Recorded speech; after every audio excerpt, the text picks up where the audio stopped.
I'm Krysti Henderson, the design manager at Alchemy Construct. I studied architecture at university. I was immediately drawn into design and creating spaces that made people feel like, whether it was, psychologically, when you walk into a space, it gives you a feeling of empowerment, of curiosity. I always loved that feeling, even from a very young age. So for me, it was natural to go into architecture, to have the opportunity to do that in a space of design.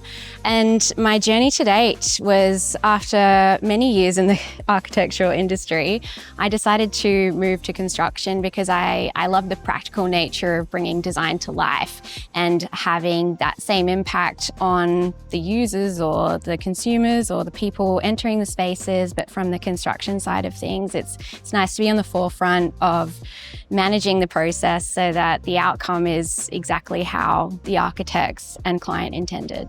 To be able to balance the practical needs of the project as well as enable and enhance the design of the project. From the architect's perspective, they've got an amazing concept, but then the practical nature of sometimes executing that concept, there's a bit of a fine line between making sure that it's constructible, that there's buildability involved. We do that by having open conversations with the client, with the architect, with the consultants and the trades. And if something isn't practical, but the concept is strong, we come up with solutions and put them on the table based on our own experience. So collaboration is such an important part of what we do every day. So as always, we have a high level of transparency and communication, and we often engage the architects and the client together at the start of the project to make sure that what was designed during the process, which can sometimes take a couple of years, is the desired outcome.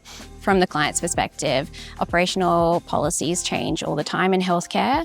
And with that being the bulk of my experience, having a lot of healthcare and mental health design background, it's just important to keep revisiting the conversations that they would have had at the start of the project and making sure that what was designed a year or two ago still suits their functionality and operational management policies today. And if they don't, then we all sit in the room, we table the conversation, we come up with solutions. It's just about making sure that the end product still meets the client's needs today. So the biggest highlight in my career to date was winning a commendation at the NAWIC Awards last year for my work in healthcare design. It was a really proud moment. It really highlighted the work that I'd done to date, and being recognised for that was very empowering. The biggest outcome of all for me was just knowing that the user outcome had been achieved for those projects that I had worked on. There was La Trobe and there was also North Park after that, and just the design process that we went through for both of those projects, from beginning to end, architect to client, great user outcome, design processes along the way that really tweaked the outcome. We retained the concept, but we just made sure that what we delivered was exactly what the client needed at the end.